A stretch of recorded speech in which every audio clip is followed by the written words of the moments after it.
Hello, everybody. If you don't know me, my name is Philip. I'm a filmmaker, and today we're going to be discussing the Final Fantasy VII Remake. I'm going to do a video in defense of the director of the game, Tetsuya Nomura. I really want to try and encourage you to be excited about Game 2, especially if you thought everything was fantastic in the remake. You just had some mixed feelings about the ending. Also, make sure to subscribe if you want to hear more insight from my professional perspective as a filmmaker. And if you want to check out my fight scenes and learn how to fight like Tifa, check out my main channel, which has over 130,000 subscribers. Why do people hate Nomura?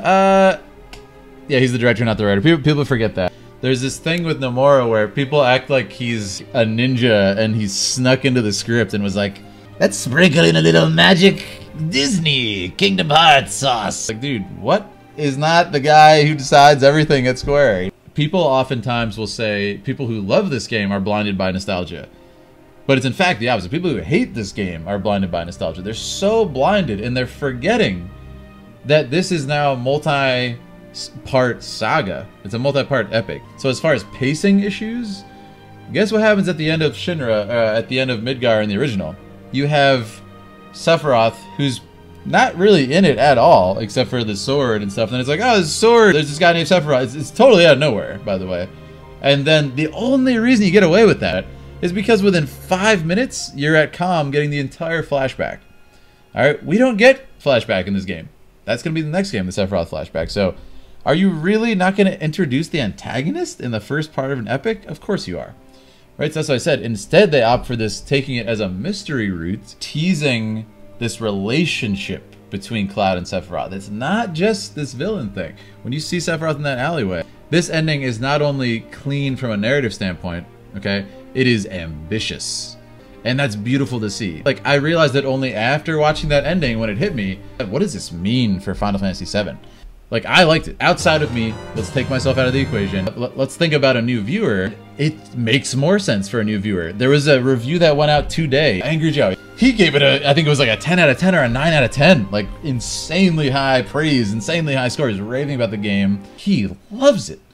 He wants to go back and play the original because it's so good for new viewers. So what does this mean for Final Fantasy VII? This means that Final Fantasy VII is rejuvenated. It's revitalized. It has this breath of life back into it. For me, who played the game whenever the hell, I was in 3rd grade, and I've been sitting on it for 23 years hoping I could see Cloud, you know, not look like a Lego one day. I'm getting the theories. I'm going through scenes I've seen 2 or 3 times now and realizing the depth that's being portrayed and going like, ooh, this is this rich mystery breadcrumb trail that I get to consume and I get to be excited about for years, guys. Years! And the funniest thing is, almost everybody, if you notice, who's pooping on the ending and talking about the new game is that they've taken massive, ridiculous logic jumps and assumptions to the extreme about what the rest of this game is when it doesn't exist. So here's the funniest thing about the Nomura criticisms. They don't even exist yet. It's people assuming like, well, they will drop the ball now because they always do. What do you mean they always do? You said you love this 10 out of 10 until the last scene. Who told you that? Are you on the team? What, did I miss something? Were you at developer meeting, you know, whatever, number whatever today, where they went over the rest of the script? Like, what's going on here? This game is a masterpiece of interactive cinema. But I will say I'm so glad Nomura is sticking to the original vision of the first Final Fantasy, because the main villain of Final Fantasy I, Garland, is in a time loop, and he's constantly traveling back in time to just perpetuate this cycle that goes on forever of chaos, and the Warriors of Light have to stop that and supersede it. So it's really cool that Nomura is being very incredibly faithful to the original Final Fantasy, far before Final Fantasy VII. It's so disingenuous to these artists. These people who, you love their work. You look up to their work. It's my favorite game. How could they touch it and stuff? But you're also telling those same artists that because you say so, they are not allowed to tamper with their 23-year-old piece, which was limited by technology to the most extreme level. You're going to tell me they can't do it. They are not allowed to implement said technology and finish out their ideas and expand on it. Since they've grown as artists in 23 years, they can't do a damn thing because you know better. You know better than the people who created the original, your favorite game. You know better. That is so ridiculously disrespectful to these artists who you apparently love, And it's laughably hypocritical to even think that they would not go back into it. The people who are so high-level artistic integrity that they make FF8 because they want to tell a romance after FF7. It's so laughably entitled. Yes, you are laughably entitled if you think that. I love all Final Fantasies because they're different. That's what I'm saying. Do you really think the people who every project they do has to be different? And listen, I understand the knee-jerk reaction from that place of just, but wait, I like the original game. Oh, are they still going to do my favorite game? Because, yeah, I'm all for new stuff, but they're going to do my game, right? I understand that. That's a viable opinion. As long as you're not getting into the, like, I hate these artists and stuff, which makes no sense because you love these artists. You love their work. You love Nomura. You love his work. You love his characters. You can't say you love Cloud and Sephiroth, but hate Nomura. It doesn't add up. That's viable. I understand that fear. But that's now been quenched. They literally even came out like, oh, wow, okay, there are a lot of not big brain takes on this. Oh, God. I guess we'll even come out and tell them, don't worry, we're making the rest of the game. Jeez, you can't, can we not be subtle with our art? We have to say it because you're freaking out. And still, people are like, yep, nope, they're not gonna do it. They're lying. You should have faith. You should have faith. As a Final Fantasy fan who loves this game, it's the original artist. This isn't the Star Wars sequel trilogy where it's a bunch of new people playing script roulette, changing the story as they go and hoping it makes sense, which, spoiler, it doesn't. It's the opposite. It's the original creators going back and saying, wow, we now have the technology to finally fulfill all our dreams for this project. We can finally express all of our ideas for these characters, and that's really something special. Can you imagine after waiting a year or two for part 2, if you're Angry Joe or whoever else hasn't played this game, content creators or not, and this part 2 opens with, let me tell you what happened on that day 5 years ago. You know, fade back to flashback. Can you imagine the chills and the excitement? Oh, we're gonna find out everything about Sephiroth. We're gonna see that the guy with the black hair who had Cloud's sword too. Like, can you imagine, guys? So that's what I'm trying to take you guys on this journey of put yourself in the shoes of a new viewer. Imagine what it's like to end on that narrative note of excitement, of mystery, but it's still that Fellowship of the Ring ending with, you know, leave everything behind you can. We travel light. We're going to hunt some orc. But in this case, we're going to hunt some Black Cape Man. We're going to hunt some Sephiroth. You could use a good nose if it's to be a hunt. It's like, ooh, I'm getting chills, man. It's Fellowship of the Ring. So they still achieve that. People who say just because guy at end looks similar to other enemy that Nomura drew a while ago, like that Heartless enemy, just Kingdom Hearts. Then you could also say that Sora is Cloud, right? Because they both have spiky hair, right? And they both have sword. And Ansem is Sephiroth, right? Because they both have silver hair. And Tifa is Kai, right? Because they both have hair and are female, right? Negativity simps who try to hate on Nomura because he's a person with artistic integrity. And it's not just Nomura. It's the entire original artistic team, which Nomura was a part of. So get it out of your heads that he's like some weird ninja who snuck onto the team and now Mickey Mouse is in the game. Nomura has never been able to tell a mature story. He has directed Kingdom Hearts, Disney Dialogue. He's even implemented his awesome philosophical ideas and mental health ideas and all these awesome tidbits. He's hidden them in there. You can unpack it and enjoy it. Like I said, if you're willing to just suspend disbelief in the same way you do for Shakespeare, you can unpack that stuff. But he's never had the opportunity to do a mature story. Guess what was going to be his chance? Final Fantasy Versus 13. And everybody's singing his praises because it's incredible filmmaking. Incredible subtlety. There's no speaking in those damn trailers, and you establish an entire world, an entire feeling, an entire aesthetic, an entire musical tone color. You establish the entire themes of the game because guess what? Go play FF15, which admittedly is a shell or a skeleton of Nomura's work, but it's there. It's still the original story, but it's still there. Same story. Arden's still the villain, just like when Nomura was directing it. The fact that he encased all those themes and vibes, and, you know, I won't spoil the end of 15, those feelings, those tragic elements into those trailers. It's all there. In like a 2 minute, you know, whatever, minute and a half trailer. It's insane. This is Nomura's mature project, this game right here.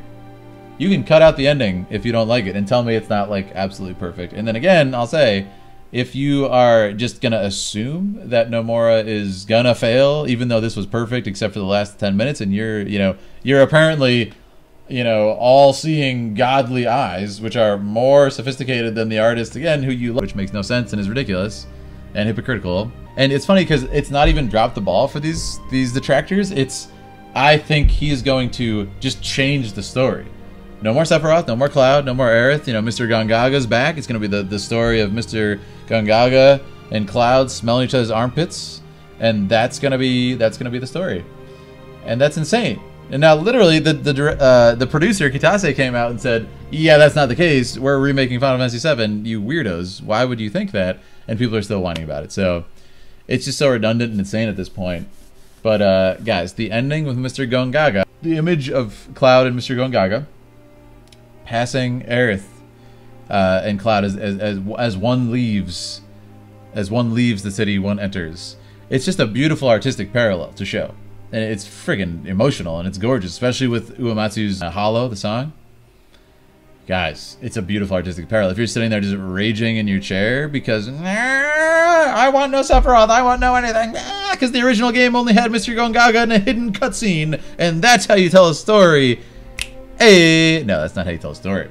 That's ridiculous, and if you think that's how they should do it now, that's insane. You want to have hidden cutscene for the entire, like, reveal of... No.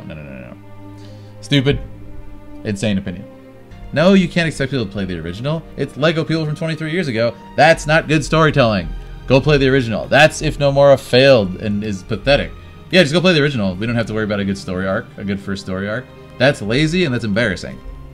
Luckily, he is a good artist and ended with a good, clean arc. What is it doing for us? These cool ideas of time and this cool idea of the time loop, like FF1 with Garland. Now it's Sephiroth's utilizing a similar power. What does it tell us? It's giving us something new on top of the same exact story. It's the same story, guys. Literally the same story. And now we have this idea of going back and seeing hints and clues and mysteries dropped. So that's kind of my main point is we are getting Final Fantasy VII Remake, but instead of one-to-one, it's now you have juiced up this story, which should be dead and set in stone. It's 23 years old. That's my defense of Nomura. I could go on forever about this, actually. That Nomura is great. Also, yeah, he designed all of the characters you love.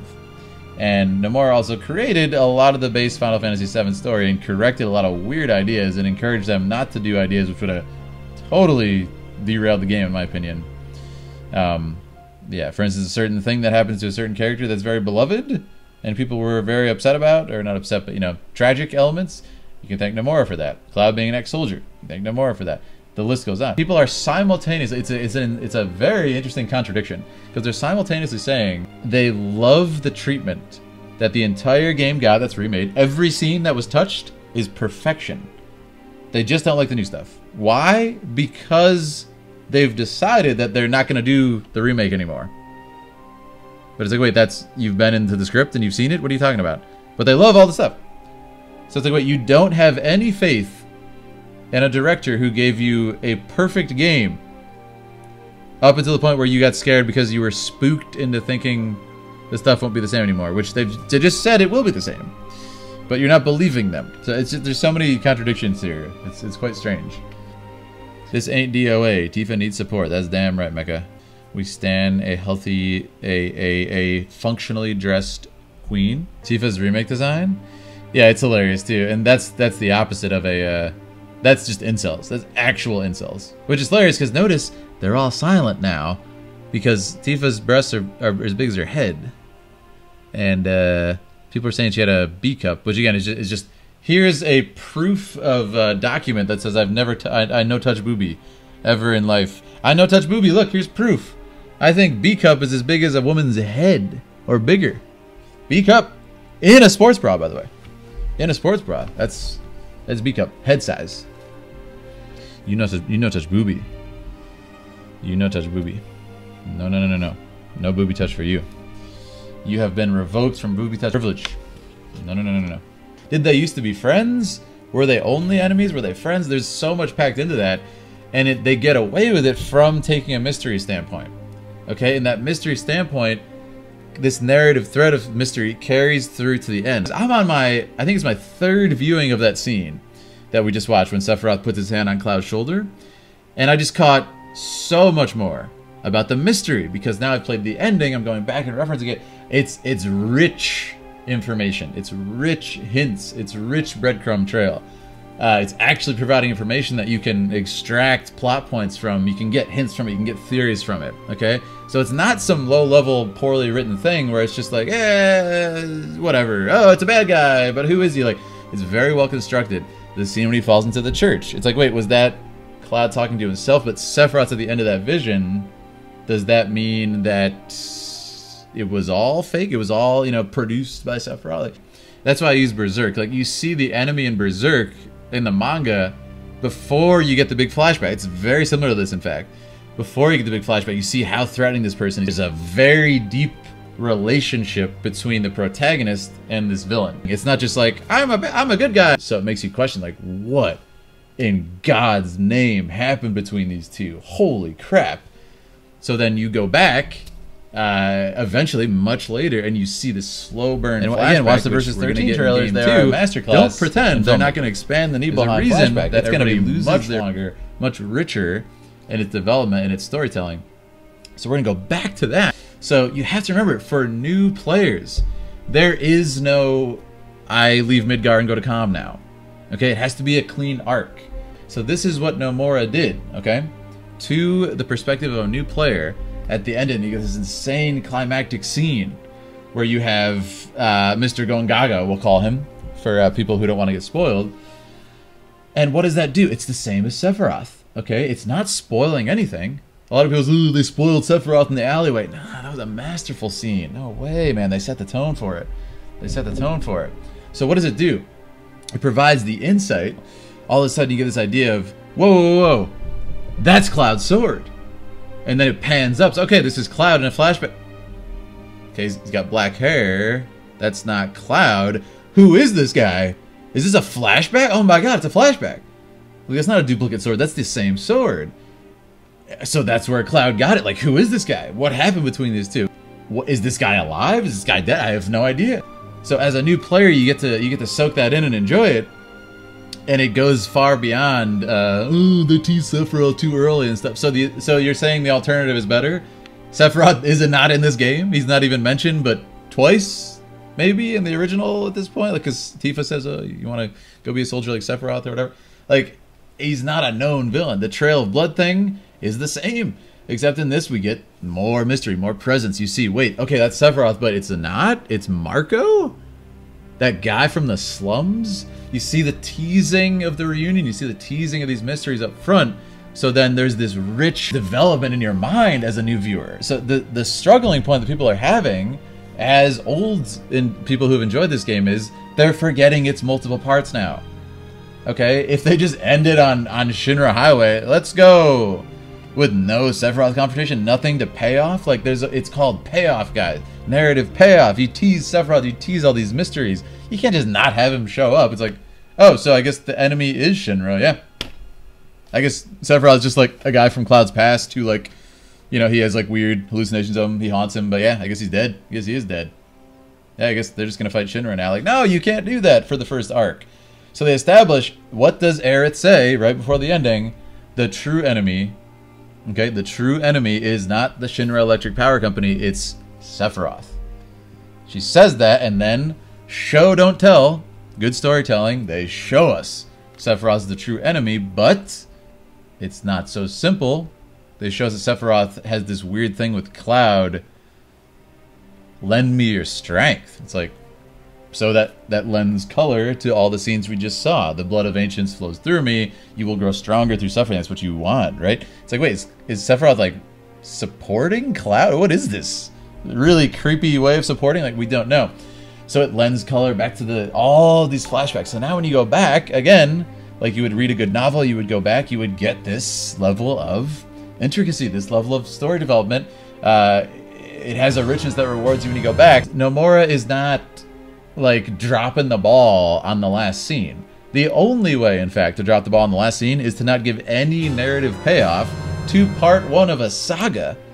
And Sagi followed as well. Part one of a saga doesn't work like that, man. You can't just be like, oh, so yeah, end of Harry Potter book 1. Yeah, they talk about Voldemort a lot in Harry Potter book 1. Yeah, they talk about it a lot, but At the ending, you know, he doesn't fight Voldemort till the last book. We can't show him too early. Yeah, you could have had him in there. You could have, but it's too early. It's too early. Let's not do it. Let's just not do it, guys. That's bad storytelling. All right, there's no payoff. They talk about Voldemort the entire time. There's this air of mystery. Did Voldemort survive? What's the deal with Professor Quirrell and stuff? You don't just have Sephiroth. You don't just have Voldemort not appear in book 1, right? He has to establish. Okay, just like in this game, Shinra, we've kind of won the day against Shinra. We've won the day against Professor Quirrell in this case. But there's a bigger threat. There's a persistent, dangerous threat that is not so easily defeated that's going to persist through the entire story. So that's what they've established here, guys. We see this fight with Sephiroth, but everybody's like, oh, they blew their load too early. They spoiled the Sephiroth fight. You ain't seen nothing yet, guys. They didn't spoil anything. Like, when does Sephiroth ever appear in Midgard and you fight him? Ah, that's right. Advent Children. Kind of. Like the broken down Midgard, right? So they gave us a sweet Sephiroth Midgard battle that is just extra spice on top. It's the cherry on top, baby. We don't get that. It doesn't happen in the original game, and it doesn't happen in a remake if it's 1-to-1. So we get this awesome Advent Children-esque aesthetic of fighting on the broken buildings in this dilapidated drab gray background that didn't exist before, and now it's there.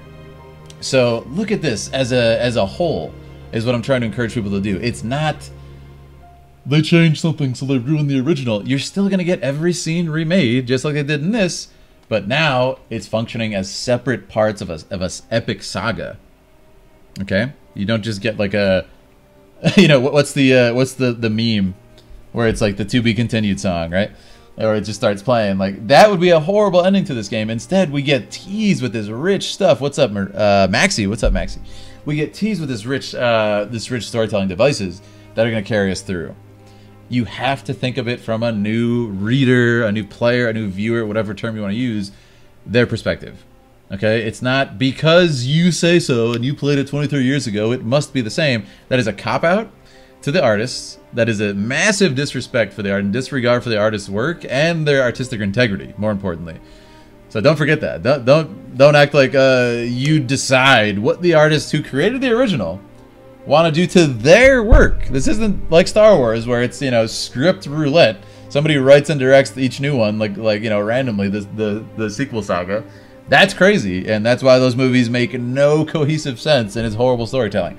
This is good storytelling. It's the original artists going back and expanding on their work, and here we are. So yeah, it's not so simple, guys. You have to think from a new perspective of a new consumer. So Nomura did not drop the ball. He sat down with the director of Final Fantasy VII Original, Kitase. He sat down with Nojima, the writer of FF7 Original, and himself, who created all these characters and made up most of the story that goes with them, by the way. He's not some guy who just draws people. He's an artist who creates a lot of backstory too. Like Cloud being a soldier and an ex-soldier is because of Nomura. A certain character death, which we won't spoil just in case you haven't played the original, which changed gaming and storytelling and blew everybody's minds to this day, is Nomura's idea. Not killing off the entire cast is Nomura's idea, apparently. Now we've learned they were gonna murder like everybody at the end, apparently. But yeah, what I'm trying to say is this is fantastic storytelling from that epic saga view. And it's also just fantastic storytelling in general. If you think this game is poorly told, you just have bad taste. I'm sorry. This is just a scientific fact at this point. Like that scene we just watched with Barrett, the dialogue is so naturalistic, it's so well done. The voice acting is ridiculous. It's the best I've ever heard in any video game. Absolutely. Because then you have people who go either one extreme or the other. You have the anime games like Tales and stuff, which is just horrible. Horrible. Yeah, what's up, 6? Exactly. Without Nomura, the original would be very different. So don't pretend, you know, Nomura is like a virus that destroys Final Fantasy. He is responsible for a lot of your favorite Final Fantasy stuff and all of your favorite characters. Don't pretend like he's not. Don't pretend like, oh, I hate Nomura, but I love Cloud, I love Tifa, I love Aerith, I love Tidus, I love Auron, I love Yuna, I love Squall, I love Keestis, I love whoever, Lightning, and I love Noctis and Gladio. Like, everybody that you love is by Nomura.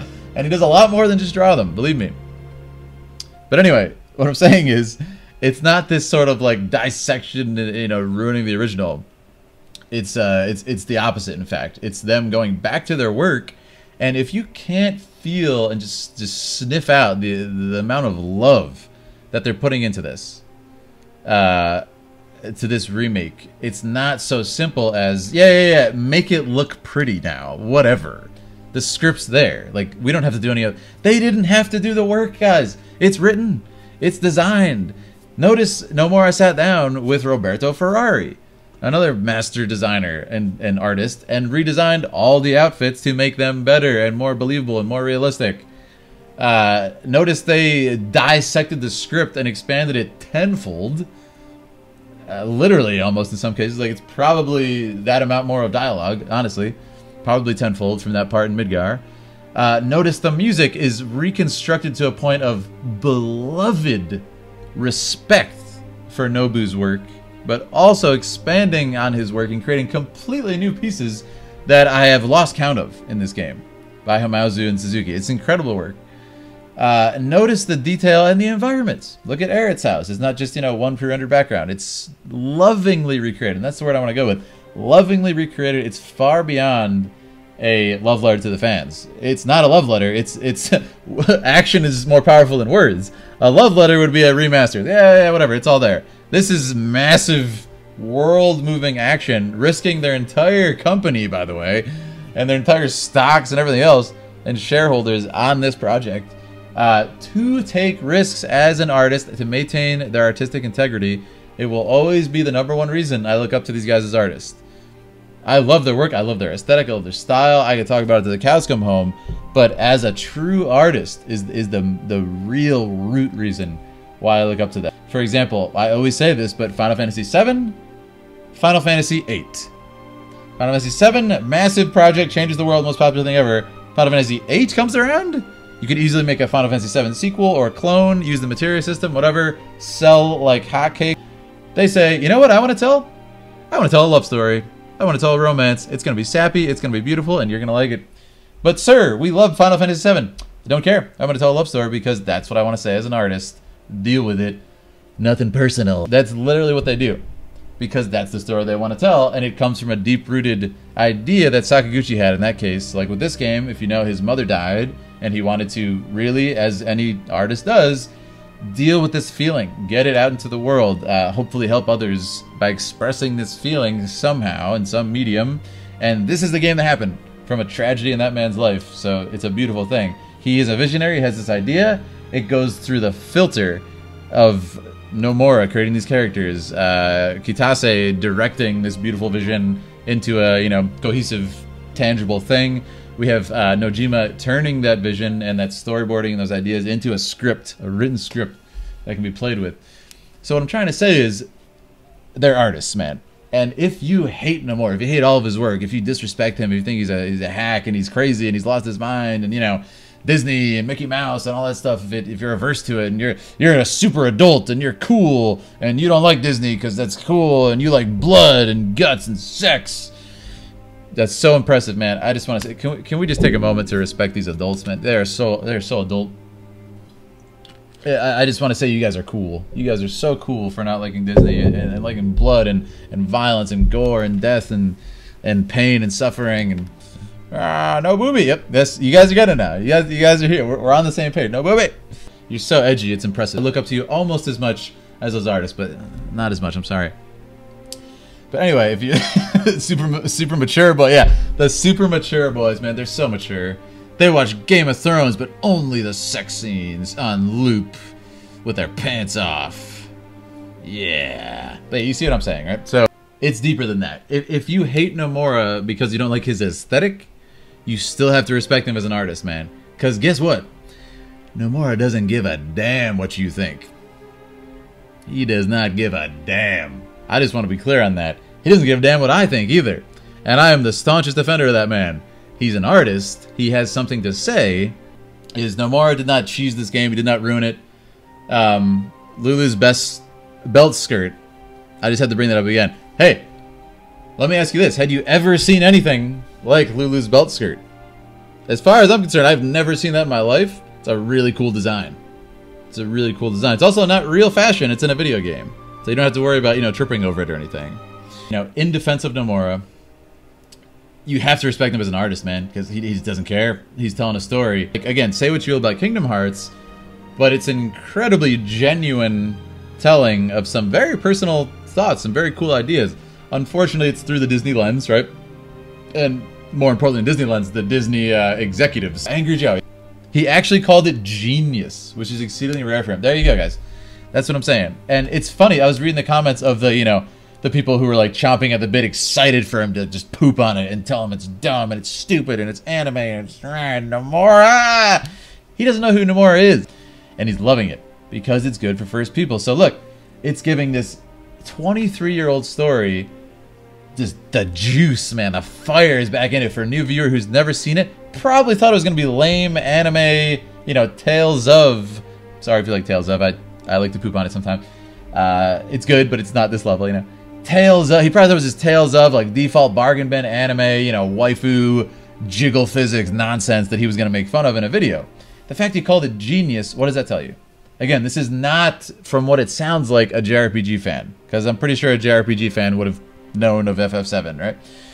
And, you know, these people tend to be very turned off from JRPGs. Why he thinks this is genius? Because it wasn't, you know, jiggle physics, super, you know, uber mature. I like my waifus and my jiggle physics and my, you know, Tales of games with my, like, string outfits. Not even string bikini.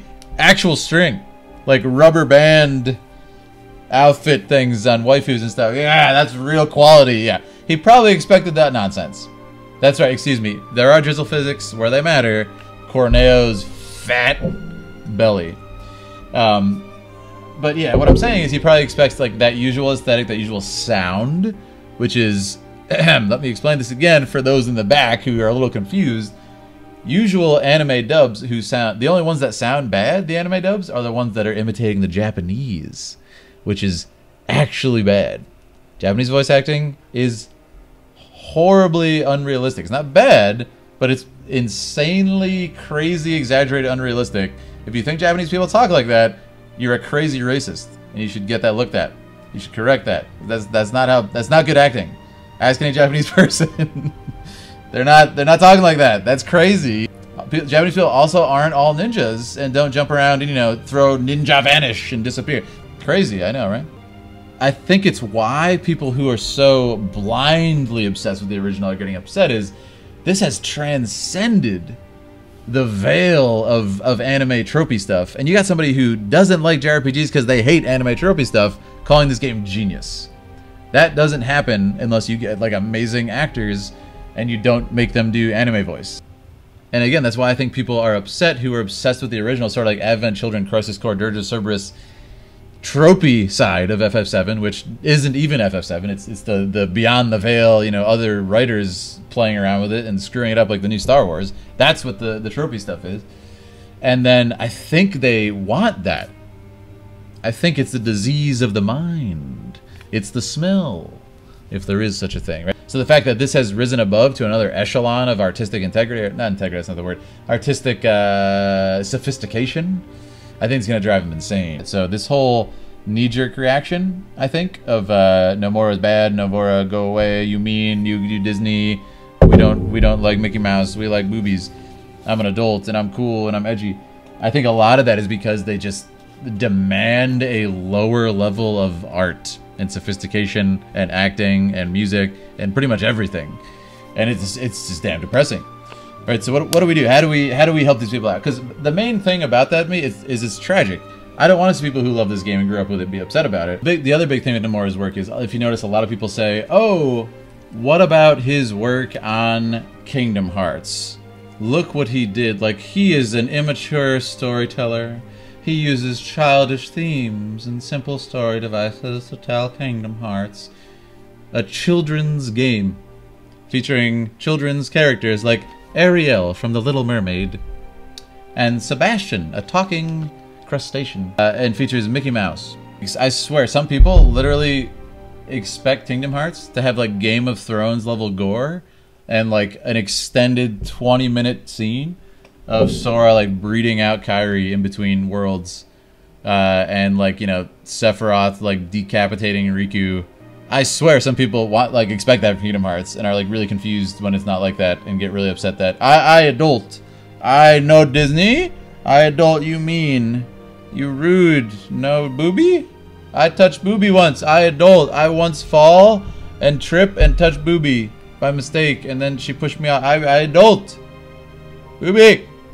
That's sadly what a lot of it is, I think. So this whole Nomura tells childish stories is in a lot of ways is completely misinformed, to say the least, with Kingdom Hearts, being that it's a children's game. But look at the crazy, love this amazing Nomura rant. Thank you. I'm probably just going to edit this into the YouTube video at this point, since we've like done it here. But notice the level that Nomura would have to go through. And I'm going to tell you right now, I cannot imagine trying to create a story with that insane format of Disney. Because guess what, guys? I hate to tell you, Kingdom Hearts is a Disney advertisement. That's what that game is. The fact that it has any cohesive story, much less a very emotional one, if you're willing to say, no booby, and just take a couple of deep breaths. No booby. Okay? There's no blood. I know. Calm down. I know. I get it. It's a lot to handle. It's a lot to digest. Just stay with me here. Stay with me. No booby, no blood. The 3 B's. No boo. We need a 3rd B. No booby, no blood, no... I don't know. You guys help me with that. But stay with me, damn it. Stay with me. Also, the convoluted argument is ridiculous. Kingdom Hearts is an incredibly simple story. Ready? I'm going to sum up Kingdom Hearts in one sentence. A young man named Sora gets separated from his friends and cast off into a new world, and all he wants to do is find his way back to them. He will fight and do anything he can to see his friends again. That's it. That's Kingdom Hearts' story. That was one sentence with a couple commas. Crazy, right? Booby, blood, and butchery? That's pretty good. You know, Kingdom Hearts trope is pretty much the power of friendship. So here's the thing, Sagi. You're not wrong, but that is very, very cheapening of the Kingdom Hearts story. And let me explain why. Booze. Hey, there you go. Booze. That's good. It's kind of it's another misunderstood term, like the word filler. It's more in the line of archetypes than tropes, which is like the cliche realm. When you look at character archetypes, you look at, you know, Star Wars, which is full of archetypes, right? You have, for instance, the old man mentor sage character, Obi-Wan Kenobi, who guides the young man who's stepping out, being forced out of his ancestral home, and being forced out into the world to begin the heroic cycle, the hero's journey, right? So there's a lot of tropes. I'm sorry, not tropes. There's a lot of archetypes, character archetypes. Princess Leia. It's not tropey nonsense. It's one of the greatest stories ever told. So why does Star Wars get away with it? And why do a great amount of people love Kingdom Hearts, right? Is it because it's tropey nonsense? No, it's because it's told very well, right? Well, Kingdom Hearts 2 we don't talk about, okay? Kingdom Hearts, we've established, has Bob Iger, Emperor, Force Lightning above you. You can't really do anything. Nomura is given very few minutes of screen time to tell his actual story. The rest is Disney advertisement. And even within what he was able to sneak in is incredibly philosophically nice. And impressive and really cool, considering it has to be told in children language. It has to be Saturday morning cartoon level. As in, the triple B's, man, the triple B's. Like, it's more of a boy coming of age, just desperately wanting to get back to his friends because he loves them. You know? The aesthetic that it's in has nothing to do with sophistication. Right? Like Shakespeare, for instance. I always talk about this. So Shakespeare is really hard to get into and makes you work. Right? It's incredibly difficult to get into. It makes you work, so it turns a lot of people off who don't want to like get their vocabulary on steroids to understand what's going on. Right? But guess what else can be like that sometimes? Some video games and some anime, right? It has, Shakespeare also has oddly heightened and stilted speech, which turns most people off, and no human speaks like this. You don't go into a 20-minute soliloquy or monologue or aside to yourself. You don't speak out loud. Oh, but what else does that? Let's think. Barrett. Talking to the pile of rubble right there. Interesting. Interesting. Right? So isn't that funny when you think about it? Like, a lot of these things, Shakespeare is incredibly unrealistic, okay? Is incredibly not spoken how humans speak or behave in any way. It's this spoken soliloquy, the spoken, humanity that they're trying to get out. It's not just this reproduction of real. If you want a reproduction of real, go play whatever. There's a lot of games like that are just, gritty. You can go be edgy boy. You can get the 3 B's, realistic speech patterns, and really gruff, bored sounding acting does not a good story make. or a sophisticated art piece make. A lot of people have that confused. So, are you going to tell me that Shakespeare is not one of the most academically sophisticated things ever written to this day, where Shakespeare also created a good percent of our language by writing this? Like, no, you're not going to tell me that, because that's absolutely wrong, and you're an idiot if you ever think so. So that's another point, is FF7 Remake has some of those things. It's incredibly well acted by John Eric Bentley. It's incredibly well shot and sophisticated from a cinematic language standpoint. The music delivers, the lines are well done, right? It all works out. Thou cream-faced fool, precisely. Precisely. Like she says, no one can save you, and no one wants to. The fragmentary passions are things depressed people think. The darkness. Yeah, that's what I'm saying here, right? Like, fragmentary passions is glory. It's beautiful. It's really emotional. And this is the thing with Kingdom Hearts. If you're willing to suspend your disbelief, which is the mission of all forms of art that are, you know, anything related to film at least, you can suspend your disbelief a little bit. And yes, believe it or not, guys, there's not a talking mouse who's child height in size who wieldeth a key sword and smacketh some ass cheeks. You know, a little bit of this. That's not real. That does not happen in real life. I know it's hard to believe, but stay with me here. I know there's no booby, there's no blood, there's no, wait, what was the third one? Blasphemy? I don't remember.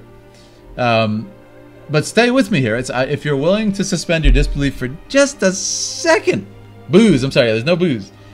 And understand that, yes, Nomura is not trying to convince you that mouse with booty tapping keyblade, bazam! He's not trying to tell you that that's real. Believe it or not. He's not trying to make that, real, right? Kingdom Hearts is not meant to be real. It's supposed to be this cool sort of like poetry brought to life through character speech and monologue, and this idea of like, what is a heart? What happens if you were to take someone's heart? Not the physical heart. What is someone's heart? Is it their love of their friends? What happens if you remove that? Are they still a person? Are they an empty husk? Are they a nobody? I want booby, says Cora. I know. Cora, calm down. You'll get your booby. Just not now. Not from Kingdom Hearts. So that's sort of my point, is it's not trying to be real. So if you can suspend your disbelief in the same way you do for freaking William Shakespeare, the most legendary bard ever to exist, essentially, besides Homer and, you know, another small choice list, just because he couldn't exist without Homer, essentially, you know. The pantheon of godly art had to be passed on, right? It had to be born somewhere. Nothing evolves from a vacuum. But if you can just suspend your disbelief for a second and realize in the same way you suspend your disbelief for freaking Shakespeare, if you do that for Kingdom Hearts, it's incredibly enjoyable. Just like this game is incredibly enjoyable if you say at the end of the game, suspend your disbelief that FF7 OG is not the gospel you must worship with its Lego people and its triangular booby. Then all of a sudden you will find a great joy. Well, probably not, because you're thinking about boobies. But you may, if you were to open your mind a little bit. But there's a lot more out there, and there's some great story beats. Kingdom Hearts has a fantastic philosophy put into it. It has quite a bit of rich storytelling in it as well, if you're willing to suspend disbelief. So that's my point with Nomura, is he has not only made this game bigger and more ambitious than it was, which... Can we just talk about FF7? Do you really think it was possible to make it more ambitious? And they did. It's blown up to the point where people are like losing their minds talking about it every day again, as if it's 1997, man. And that's crazy. That shouldn't be a thing. So that's kind of my point, is Nomura is not to blame, he is to be celebrated. He's a fantastic artist. Even if you don't like his personal aesthetic, you have to respect him as an artist, because he does not care what you think. You are not going to stop Nomura. No matter what you do, he's going to keep creating art. I absolutely cannot wait for the next part. Yeah, and that's the thing. I can't wait for the next part now. Before, like, I realized that when I beat it, what would have happened if it was a perfect 1-to-1 remake? Ends on the highway, nothing happens. Would have been like, that was so good. That was so good. You know what the remake was? So good. And that's the end of the conversation. Can't wait for part 2, which is going to be so good. Because you know what was good? The original. But now, we're not only saying it's so good, we're talking about something else. we're talking about something else, guys. We're talking about theories, crackpot theories, tinfoil theories. We're all over the place, and it's just, it's beautiful. This is something that I never would have imagined happen. It scared me for the 1 second. Like I said, the only fear I had was not. It's the same reason I said that Ket Shi thing is really a bad choice. Probably the only bad choice in the entire game, which lasts for about 1.5 seconds or whatever. I asked myself quickly as the credits started to roll. I had this pang of, okay, I love this, but what if I was a new viewer? What if I didn't know Final Fantasy at all, and I had to just kind of bust open the doors, and what would I have thought? And I came to the conclusion by talking to friends who'd never sniffed Final Fantasy in the past. Now we have, what's his name, Angry Joe and all these other people. It's even better. It's fantastic. Because just remember that one reality is that there is no comm flashback in this game, and it's not coming out for years. And the whole thing about the, you know, this Kingdom Hearts nonsense, this time and space and Heartless and Mickey Mouse and stuff, none of that's confirmed at all. You see a flashback of Cloud and Mr. Gongaga, and then guess what happens in Crisis Core? It starts to rain, and then something happened to Mr. Gongaga. It starts to rain at the end of this game. That thing has not happened yet. Also, the guys who control Destiny in the flashback, which Mr. Gongaga does not see, by the way. Don't pretend that he does. They're just there for our perspective. They're keeping him outside of Midgar so Cloud can get his weapon. Like, there is no, you know, Bulma made a time machine for Sephiroth and he's just popping around doing his thing. It's the idea, it's that idea of the planet, the knowledge of the planet, the knowledge of the ancients. It precedes time, it precedes space. How is the planet able to send back the Whispers, right? To try and hold on to fate. It's the planet itself. It's an incredibly powerful force. It's not some weird, like, time machine stuff, because, yes, that would be kind of weird and out of place. But again, I want to harp home this whole Nomura hate, misplaced in defense of Nomura idea, is that people act like Nomura is, and I said this a couple streams ago if you're just joining, people act like Nomura being the director means he's just like the overlord who demands things happen, no one else has a say in anything. That's just not what a director does. Because guess what, guys? A director is an incredibly busy guy.